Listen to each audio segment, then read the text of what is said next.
Well, hello and welcome. If this is your first time with us, thank you for stopping by. You're listening to Choose to Endure, the show dedicated to the back of the pack runners, where we share stories, interviews, gear, and training tips specific to the tail end heroes of the ultra universe. If you haven't had a moment to do so yet, please consider heading over to your favorite podcast app, hit follow, rate the show, and if you're getting something of value, leave us a review and let others know. My name's Richard Gleave. I've been running ultras since 2017. I have taken on and finished numerous ultra distances all the way up through 220 miles, and I am unashamedly a member of the back of the pack, just like many of you. Now, have you ever wondered why certain injuries keep coming back despite all your efforts to heal? What if the key to preventing common running injuries lies in how you move? Well, today, we're super excited to have Dr. Matthew Brackney as our guest to help answer those questions and maybe more. Dr. Brackney is a highly accomplished doctor of chiropractic and a certified chiropractic sports practitioner with extensive expertise in sports therapy and human movement. He holds a master's degree in physical education and motor learning from the University of Houston and has served as assistant athletic trainer for Rice University Athletics and provided sports chiropractic services for all Rice University Athletics between 2016 and 2019. As the valedictorian of his chiropractic college class, Dr. Brackney has dedicated his career to helping both elite and everyday athletes like us improve their movement, heal from injuries, and lead healthier lives. Dr. Brackney's approach combines chiropractic adjustments, muscle therapy, and therapeutic exercises to address the root causes of pain and injury. He believes that movement is medicine and is passionate about educating his patients on how to take care of their bodies to prevent future issues. Fantastic. Join us as we dive into his innovative concepts, especially victim and culprit in sports injuries, and grab yourself some valuable techniques to enhance your running experience, whatever your level. Discover raw, inspiring stories from runners who've been right where you are.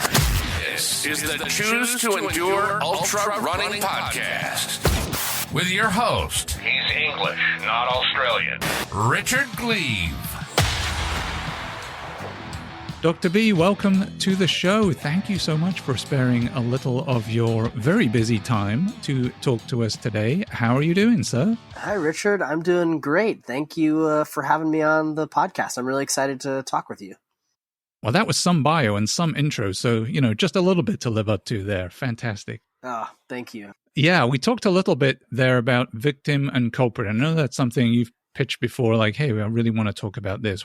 So maybe we get into this concept. What is victim and culprit in the context of sports injuries? What are we talking about here?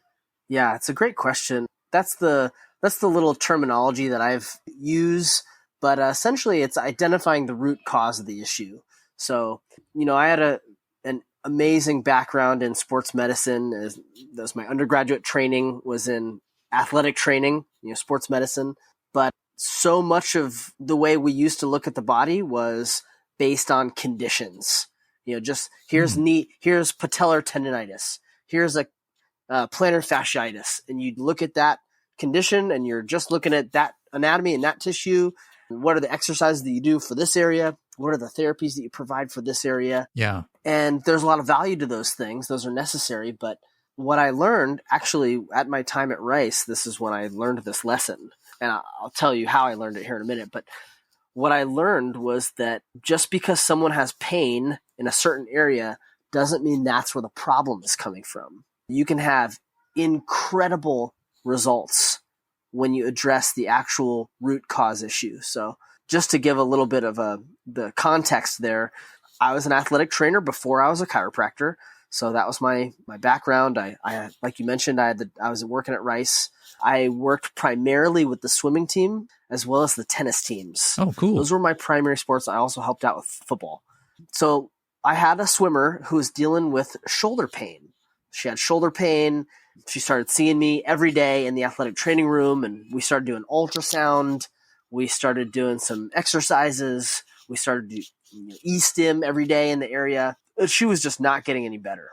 And this went on for at least a month. So a whole month. She's still kind of practicing, but she's practicing limited. She's not going full go. And she was a pretty good swimmer. She was a contributing member to the team, and in university athletics, Division I athletics and stuff, a lot of times their education is linked to their scholarships. So it's not, it's a big deal for them. If they lose that scholarship, they may not be able to continue their higher education. So there's a pressure there to help these athletes get better and get better as soon as possible. So anyway, I'm not seeing a ton of results. One of my mentors, my peers, one of the athletic training staff said, hey, have your athlete go see one of the chiropractors. And my initial thought was, the chiropractor, it's her shoulder, not her back. Why would I have her go see the chiropractor? And the head athletic trainer at the time, she said, just trust me, have him go see the chiropractor. We'll see what they say. So I signed her up to see the chiropractor. I didn't actually go with her to see the chiropractor. He would come a couple times a week to the athletic training room. He came, she saw him for a session. I saw her the next day, and she came into the athletic training room. I was like, what's your pain scale today? What's your pain like today? And she was like, it's a 0. And I was like, a 0? I was befuddled. I was baffled. Yeah. Because, she hadn't had no pain in 6 weeks. So she was like, yeah, I saw the chiropractor and the pain's gone.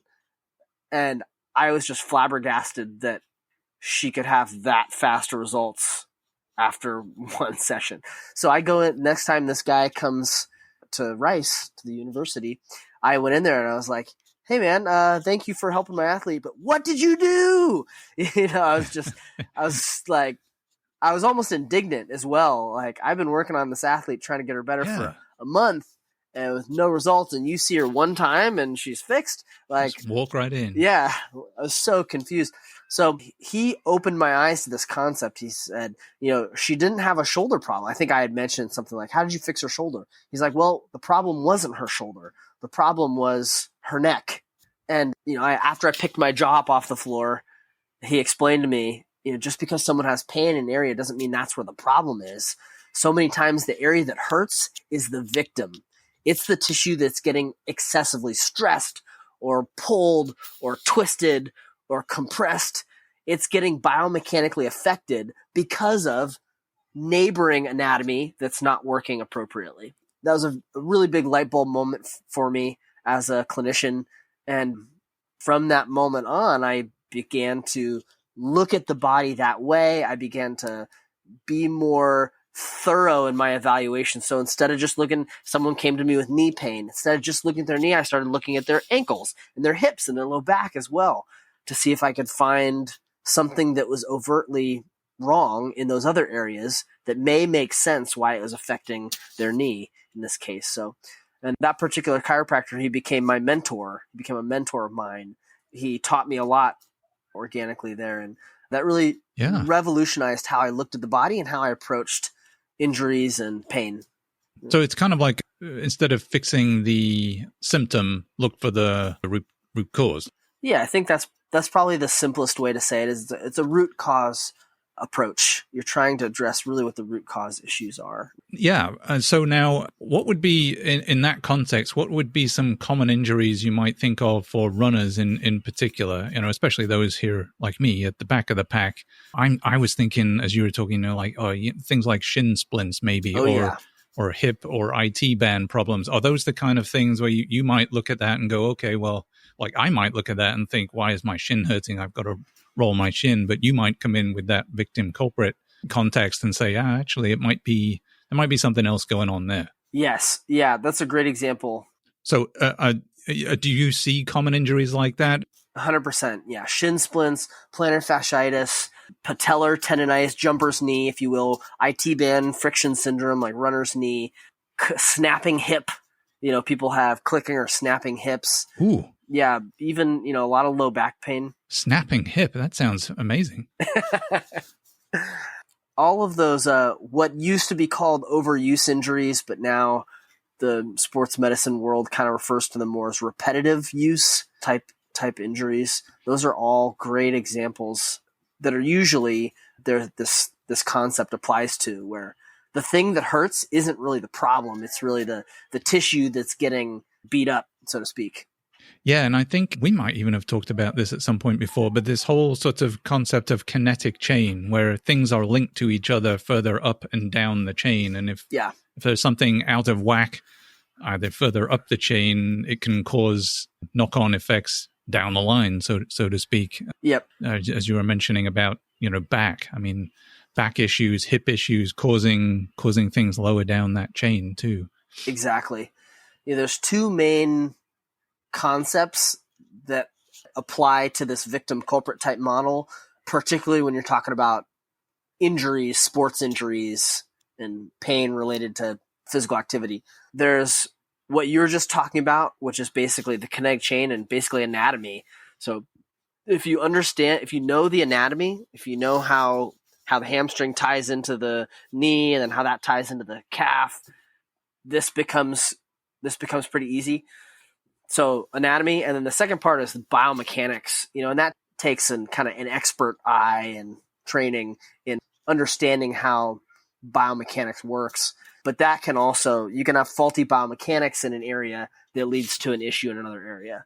But a lot of times, and this is where I like teaching folks, is just kind of showing them those kinetic chains and how, you have a really painful Achilles, but it might be because of the calf or your hamstring being really tight.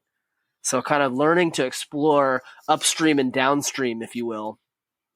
And just learning that concept, man, someone could really fix a lot of their own issues if they understood that concept. Yeah. So that's something I like teaching people. Absolutely. And are there specific techniques or strategies that when you're talking to people and you're teaching them these things that you kind of share that might help us prevent our own injuries? 100%. There's tons of different techniques, but to be as simple and maybe straightforward as possible, I think the vibration guns are brilliant. I think everyone who's an athlete in any way, shape, or form needs to have one.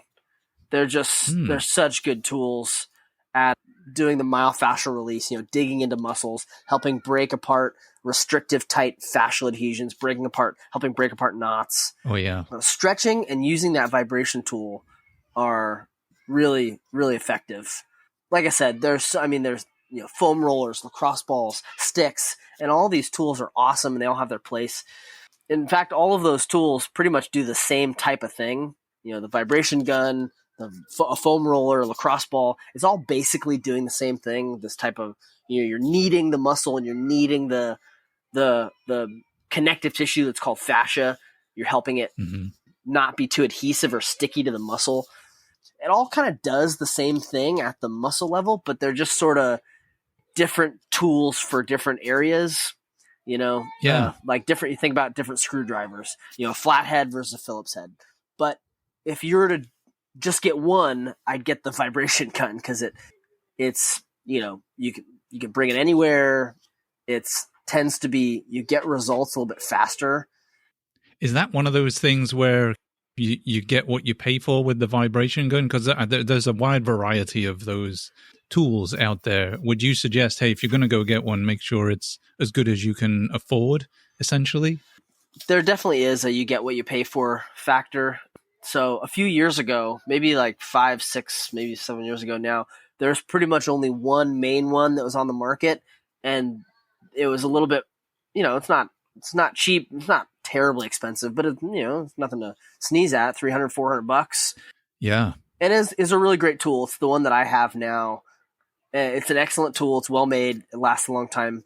But over the years, the market's been inundated with other ones, which I think is actually a good thing because there's some pretty good quality products out there that you can get for just cheaper. I think I've even seen some as inexpensive as like $30 on Amazon. Oh, wow. Yeah. But if you're going to be using it with regularity, I'd recommend you know, maybe you don't have to get the most expensive one, but get something that it in the middle of the price range so that it'll last you. So we talked quite a bit about standard sports injuries, particularly running injuries there for a minute, but obviously you're on the chiropractic side as well. How can chiropractic care help us with our performance and aid in recovery for us specifically as ultra runners? Yeah, it's a really important therapy. The way I look at it is I teach a lot of people to try to take care of their own muscles, talk about the vibration guns, stretching techniques, and what muscles to stretch with their particular issue. But what a lot of people can't do on their own is the joint therapy that I can provide, other sports chiropractors and even sports physical therapists can provide. Yeah. There's just stuff that you can't do to your own body. So there's the, chiropractors call it the adjustment. Physical therapists call it a manipulation. It's the same exact thing, but different sports medicine realms call it different things. But essentially what it is decompressing compressed joints. That's essentially what it is. There's sometimes nuances to that, but that's essentially what's going on. So two joint surfaces get excessively compressed, and when they get compressed, it acts like a suction cup, and that suction, where there's a vacuum effect and there's not a lot of movement. That's great for suction cups, but it's bad for joints. Joints need to be able to freely move. They're not meant to be stuck and adhesed. And when they're like that, that leads to the joints not being the joint fluid. It's called synovial fluid. That tends to get dried out because there's not movement happening. And that's like if your engine got low on oil, your car engine got low on oil, there'd be excessive friction, and that would really be bad for the engine. Well, in the same way, when there's a diminished amount of synovial fluid, that's bad for joints. Joints get more wear and tear. They kind of hurt and ache more. There's more inflammation. So this joint decompression therapy, the adjustment, manipulation, whatever you want to call it, is decompressing those joints. So now that joint can move appropriately again.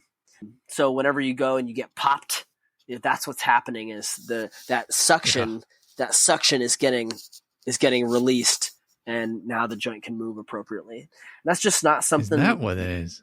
Yeah. That's what the pop is, and that's it's just not something you can do on your own in most cases. Some people can crack their low back, and that's fine. But there's a lot of, you can't pop your own ankles, you can't pop your own hips in most cases.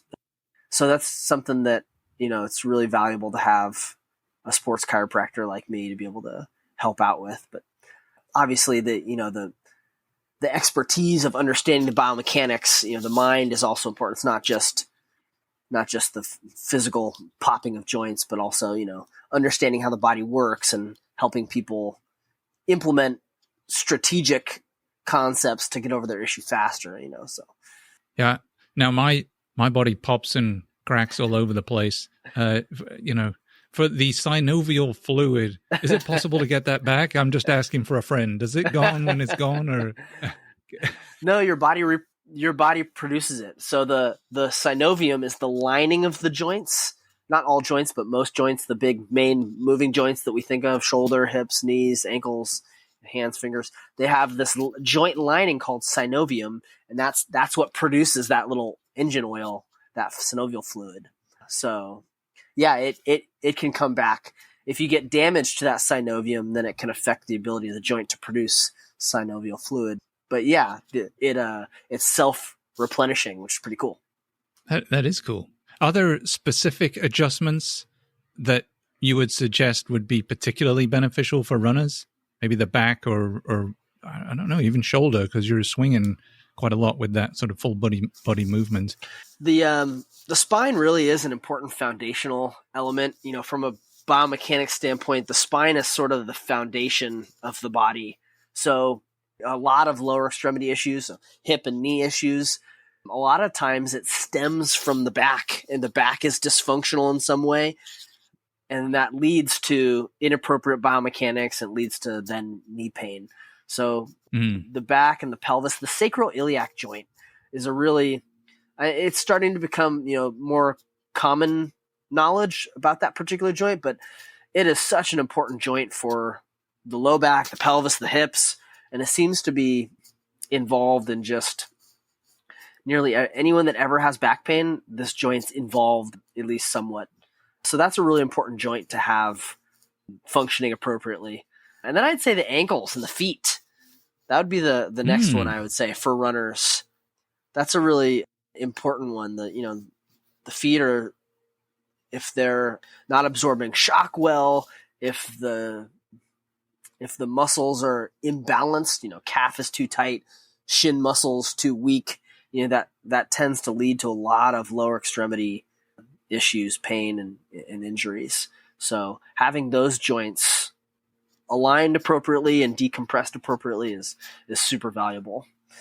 And that's not something that every chiropractor does, but usually more if a sports chiropractor or a sports physical therapist tend to be more skilled in the feet and the ankle. So folks, you heard Dr. B, go get your feet, your ankle checked out and get your lower back worked on for sure. Now, as far as movement mechanics go, are there some key elements of the way we move as runners, or in particularly ultra runners, where we're out there for such a long time trying to do a repetitive motion, that we should be aware of or focus in on making sure we get right? Yeah, I think that a couple things come to mind. One is just having mobile hips. So the more tight our hips are, the more stress and strain there's going to be in our hips, also our knees, and then our feet and ankle as well. So the common pattern, this isn't everybody, right? But one of the most common patterns is really tight hip flexors. So a lot of us sit when we work, sit when we drive, sitting at school or what have you. So the common pattern is tightness in our quads and hip flexors, and then relative weakness or just less use in our glutes and hamstrings. So if I were to be overly simplistic, I would say just about everybody could benefit from being diligent about stretching their hip flexors and quads, and then making sure they're using and activating their glutes and hamstrings. Again, that's a massive oversimplification, but it's a really common pattern that can lead to a lot of different types of injuries and pain. So I'm confident, like I said, that just about most people could benefit from that idea, that concept. Yeah. Now, Dr. B, you talked about stretching and so on there. Now, there's definitely I wouldn't call it an argument, but there's a difference of opinion with the whole stretching thing. Should we be stretching before a run or after a run? Should we be doing more dynamic warm-ups maybe prior to a run? Is that enough? Where do you stand on the whole warm-up stretching kind of thing? Stretching is a tool. So it's a great tool when you use it the right way. If you use a hammer and you have a screw, that's a terrible tool. You might say that tool doesn't work. Well, that's not true. A hammer does work. You just have to use it in the right circumstance. You have to use it with a nail, and then it works great. So stretching should be looked at the same way. And I think that's sometimes when experts even, they're not looking at it, they're just looking at it as one thing. And stretching, either it works or it doesn't. And I think that's short-sighted. I think it's a tool, and when it's used appropriately, it's awesome. Just in general, so if we're talking about warming up, then I would say a dynamic warm-up is more appropriate. If you're just talking about you're just needing to get warmed up, needing to get muscles more elastic and blood flowing, then I would say a dynamic type warm-up is more appropriate. But stretching is a fantastic tool in several different circumstances. When you have an adaptively shortened muscle, so when a muscle is really tight, you ever been on a phone call for a long time and you're holding the phone to your ear and your bicep muscle starts to get really tight and you stretch it out, like, oh my gosh, it's so tight. What was happening is that muscle was getting shortened because it was in that position for a long time. So this concept, that's a sort of extreme example, but that sort of concept happens all the time. So when we sit for a long period of time, our quads and our hip flexors get adaptively shortened and tightened. When a muscle is in a position for an extended amount of time, it tends to adapt to that position. That's the principle I'm referring to. So when you have, so this, back to the example of the quads and the hip flexors, if someone sits a lot, their hip flexors and quads are going to get shortened. And when they're shortened, they need to be stretched. So that's one example of when stretching is really valuable. Another is when you're dealing with a really stubborn knot. Knots respond really well to stretching, but a particular type of stretching, the contract relax stretching technique. So this is has a few different names. Different medical disciplines call it different things. The physical therapists call it PNF stretching or proprioceptive neuromuscular facilitation. Osteopathic physicians call it post-isometric relaxation. But the concept is this. When you stretch a muscle, there's a neurological reflex that wants to reflexively contract and kind of fight that stretch. So when you squeeze the muscle and activate it and then stretch it, you actually are able to inhibit or shut off that reflexive little mechanism. So that's what happens. So this idea, how you implement this in a stretch is you stretch a muscle. Let's say you're stretching your quad. You hold it for a good, normal 15 or so seconds. And then you just engage the muscle. So you press against your hand or whatever you're holding your leg up with for a few seconds, 3 seconds, 1, 2, 3, and then you relax. After you relax, you'll pull further into the stretch, and you'll notice you can go deeper into the stretch. Like I said, what happened is you were able to shut off that reflexive contraction mechanism that our body does, and you're able to get a deeper stretch. But that also helps with knots. When you have a knot in a muscle that's really stubborn, you're having a hard time with it, that contract relax stretch is really valuable. So that's another example of a really valuable circumstance where stretching is great. It's fantastic. So yeah, like I said, if we're just talking about warming up, then I think it's better to do a dynamic type warm up. But there are those certain circumstances where you need to stretch because it's a valuable tool. Yeah. Now you talked about some of the exercises there potentially doing a stretch. And I think earlier on we got into a little bit of the practices like the rolling and the percussion gun.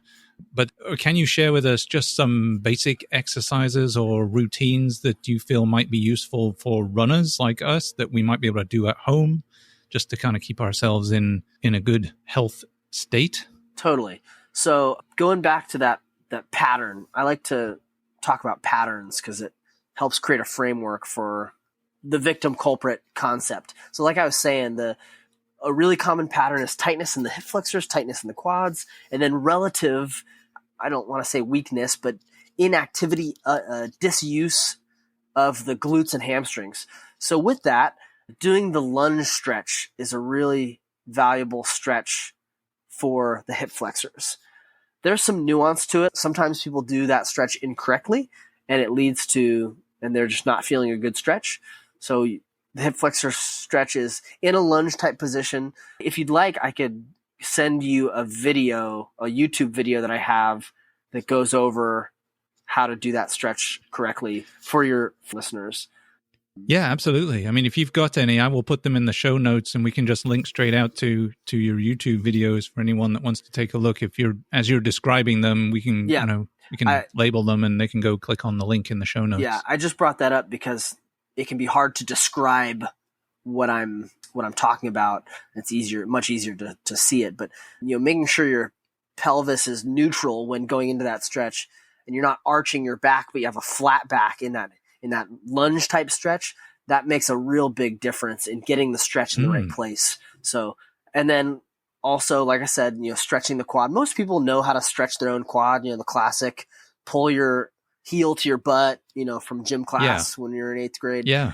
I like to do that. That's a great stretch. I like to do that same thing, but instead of using my hand to hold my foot where it's supposed to be, I like to use a couch, a bed, a bench, something to prop my foot on. So that way I have both my hands free and I'm not trying to balance on one leg and hop around. Makes sense. Yeah. Little sort of pro tip, if you will, on that stretch, but it's the same stretch. And then as far as the glutes and the hamstrings, I'm a big fan of simple stuff like hip bridges. I work with patients a lot on these types of issues, and hip bridge is something I use all the time with my patients. So making sure they're feeling it in the right place and they're not overarching their back. Those are important concepts. But a hip bridge it's a really nice little simple, easy, you can do it anywhere exercise to get glutes and hamstrings a little bit active, a little bit primed, if you will. Those are some simple ones, some basic ones, but they're good. They're effective. They work. Yeah. Now, in the intro, we talked about one of your concepts here: movement is medicine. And so, I'm just curious, how is consistent physical activity? How does that contribute to our overall health beyond just where we're at in the running? Well, why should we continually move? Why is movement so good for us? Yeah, it's something I'm really passionate about, and that little phrase I kind of started using. I didn't come up with that phrase. That's been around. I use it and I like it, and I think it makes a lot of sense. The reason I think it's so valuable is, you look at so many of the common causes of death, in our society and all of kind of Western culture. They're all lifestyle based: heart disease, stroke, cancers, diabetes, lung disease. Those are all related to lifestyle factors. What you eat, if you're physically active, do you smoke? If you eat better food, better choices, and you stay physically active and don't smoke, you can really avoid those, the top killers of people in our world. So, from that standpoint, it was, that's why I'm so passionate about helping people stay in these activities they love doing, stay running or weightlifting or whatever it is, golf or hiking. I want to help keep people involved in these little athletic endeavors they're a part of, because it's so important to our overall health. Physical activity is not just, it's super important for our cardiovascular health, our musculoskeletal health, muscles, joints, but also our mental health. We've learned a lot about that more recently in these past few years, that physical activity is so important for mental health. It is unbelievable the amount of benefit it has for different mental health issues, whether it be anxiety or depression. And then also, our metabolism, how our internal body functions.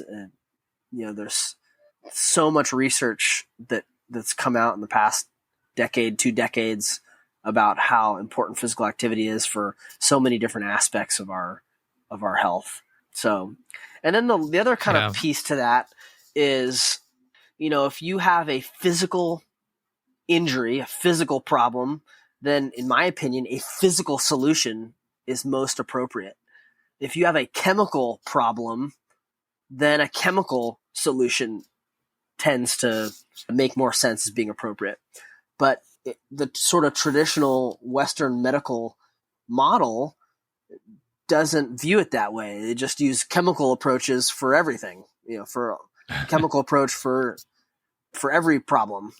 So that's sort of an aspect of that little phrase as well, is if you have a biomechanical problem, then a biomechanical solution is the most appropriate solution. So, yeah.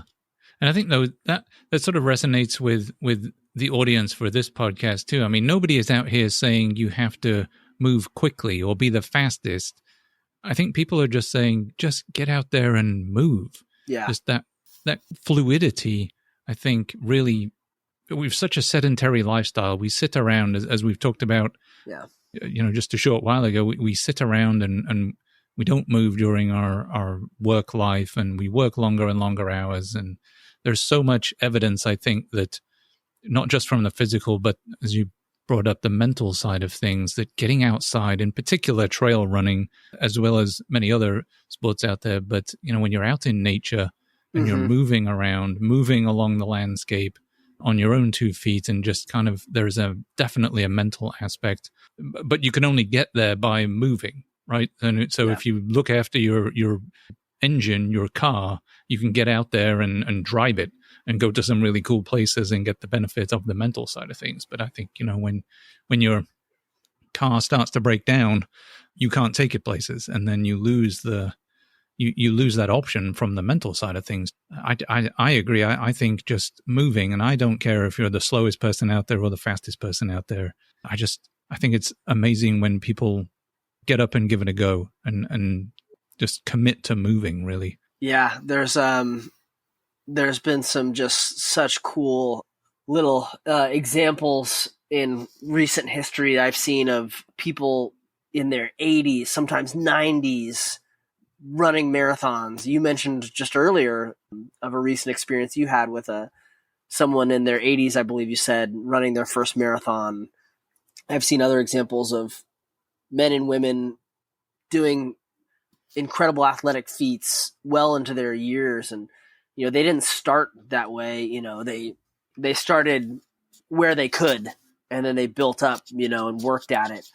But I think that's so inspiring, because we just tell ourselves the narrative, the lie that, well, I'm getting older, I guess I can't run anymore. Well, I'm getting older, I guess I can't do this anymore. And I think in a lot of cases that's just wrong. That's a lie that we kind of buy into. But I think if you just keep moving, even if you can't do as much as you used to be able to do, but at least if you just keep moving, you're going to preserve your joints, you're going to preserve your muscles, you're going to make your body more resilient. So bone density, right? Bone density is improved when you bear weight on your body, when you run, lift weights. Those things help improve bone density. So there's so many health medical benefits for staying physically active. And I hope that more and more people decide to go against the grain and say, you know what, even though I'm getting older, I'm still going to get out and I'm going to try this new activity. I'm going to try to do a trail run, like you said. I think it's really interesting when you look at the demographics of people out doing ultra runs, and these are, by definition, anything longer than a marathon.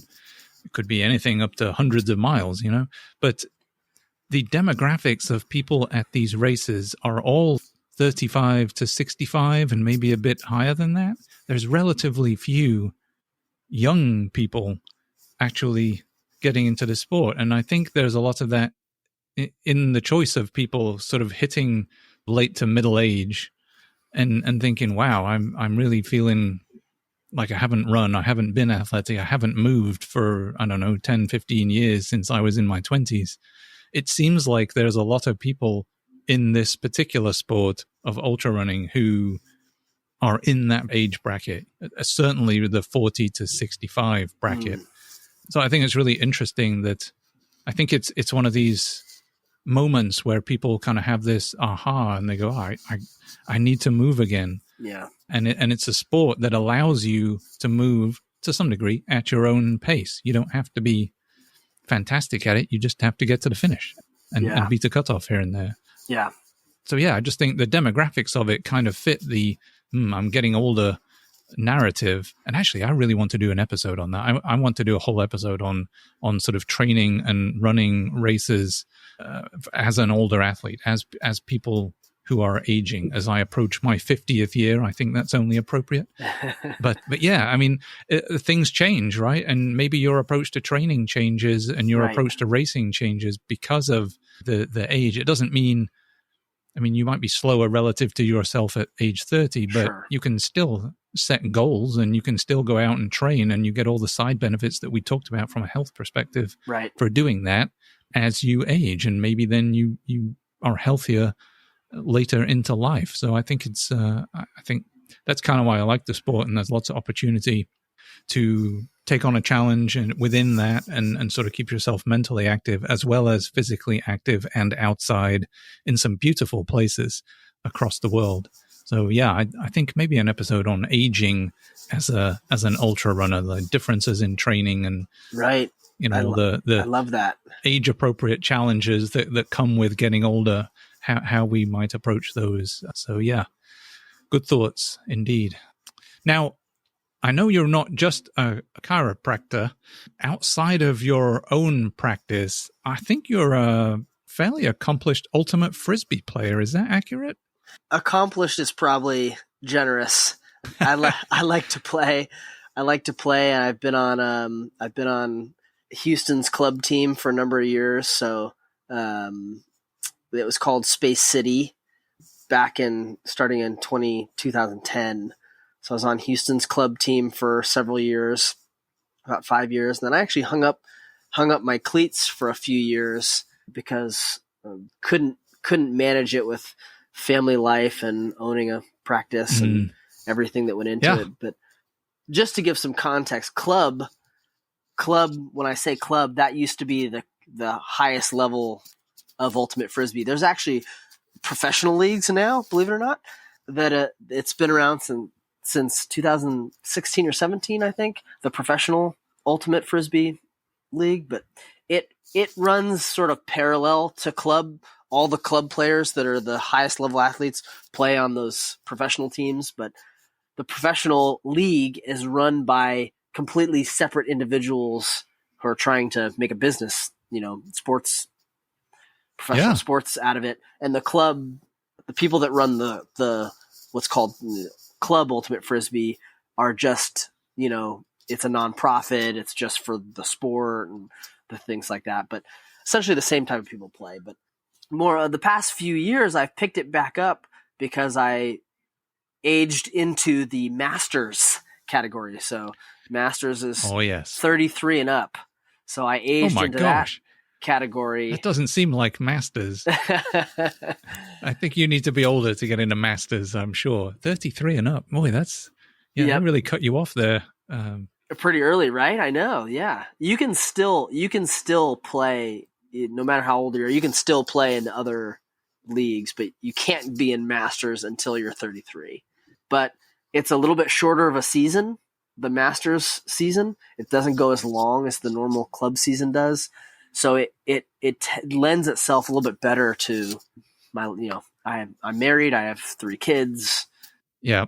A business owner. So it kind of works nicely. So we actually just had our regional tournament a couple weekends ago. And so I was in Oklahoma City competing. Wow. And our team, we didn't do as well as we wanted to, but we competed pretty well and we had a good time. So I love the concept of ultimate frisbee. When I was in university a while back, I think it was just getting started as a sport, really. But so just for my own benefit, as I'm naive on this, do you score goals in ultimate frisbee? Is that how do you score? Yeah, it's kind of a combination of American football and also soccer, regular football. So it's like football in the sense that the field is set up more like an American football field. So there's 2 end zones, and you have to receive. You catch the frisbee in the end zone, and that's how you score. Oh, right. Okay. So it's just called a point, or you just call it scoring a point. Yeah. But it's not like football in that American football has downs, and you stop play in between each down. It's not start and stop like that. It's more free flowing, like hockey or soccer or basketball. Someone can steal the frisbee and then go back the other direction. You can throw it backwards and across the field to go forwards. So it's sort of a combination of, like I said, American football and soccer, but you're throwing the frisbee. So, well, thank you very much for enlightening me and anybody else who is still listening to ultimate frisbee and get down. Where can we go to see ultimate frisbee if we want to go watch a game? It would be the most fun way to be watched would be, so the professional league is called the Ultimate Frisbee Association, or UFA. So there's, they have YouTube videos where you can watch highlights from games. Houston, where we reside, has a professional team called the Houston Havoc. I do some work with them. I help out their athletes a lot. I've played with several of them that are on the team. So, but I help them out on the side as well, as far as from a sports chiropractic perspective. But you can, Very cool. you can, if you wanted to watch a game, you'd go to, Ultimate Frisbee Association, UFA. Go to their website or their YouTube channels. Like I said, and you can see some pretty cool plays. Oh, I'm definitely going to go check that out. Now, Dr. B, one thing we do like to do on the show here is encourage guests to choose a song to add to the free Spotify Choose to Endure playlist. Typically, it's something family-friendly or just lift you up or motivate you, keep you moving while you're out on the trail. Now, I know you had a song choice, which is kind of fun. Do you want to tell us what song you picked and why maybe you picked it? Yeah, the song "Dare You to Move" by Switchfoot. So really, really cool song. Is sort of double meaning. I think in the spirit of the song, it's more about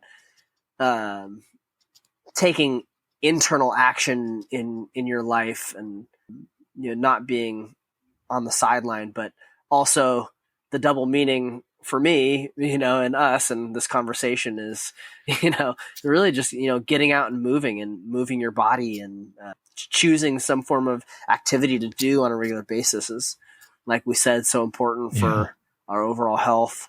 So sort of little cheeky song choice. I like it. A little double entendre there. That's right. Or some kind of variety of that. I don't know. Excellent. It is a good tune, folks. I did take a listen to that before we came on air, and it's a pretty good tune. I need to go and listen to some more Switchfoot, I think. But a fantastic message to get us going. We'll make sure that song gets added to the playlist so that folks out there can enjoy it as much as we do here. And so as we wrap up this enlightening episode with Dr. B, I want to extend my heartfelt thanks to him for sharing his wealth of knowledge and practical insights on injury prevention and the importance of proper movement mechanics. Dr. B's expertise in identifying the true culprit behind sports injuries and his kind of holistic approach to chiropractic care has given us some fantastic information. You may well find him at the finish line of your next race, and I know firsthand that his passion for educating runners like myself on how to move better, heal better, and ultimately live better truly resonates within our ultra running community. So thank you, Dr. B, for your time and for empowering us with the techniques and strategies to stay healthy and stay active. Listeners out there, you can find Dr. B in a variety of places on Facebook, over on YouTube for some of those tutorials, and if you're anywhere in the area, in person at Spine and Sport Therapy, which I will link to as much of as I can in the show notes below if you have interest. And I can tell you from personal experience, he really is very good. While you're on the internet searching for Dr. B's practice and videos, don't forget to subscribe to this show as well.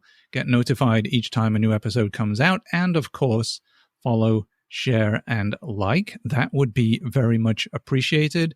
Doing any of those things really helps promote the show, gets the word out, and increases the chances of other runners finding the information that awesome guests like Dr. B have given up their time to come and share with us. You can find this show on Instagram, Facebook, and over at choosetoendure.com. So be sure to head over to any of those spots and check us out, say hello, and you can now drop us a text message right from the show notes if you like, or even suggest a topic. I do love getting those interactions. So until then, go practice your movement mechanics and go look up one of Dr. B's enlightening YouTube videos so that you can continue to run long, run strong, and keep choosing to endure.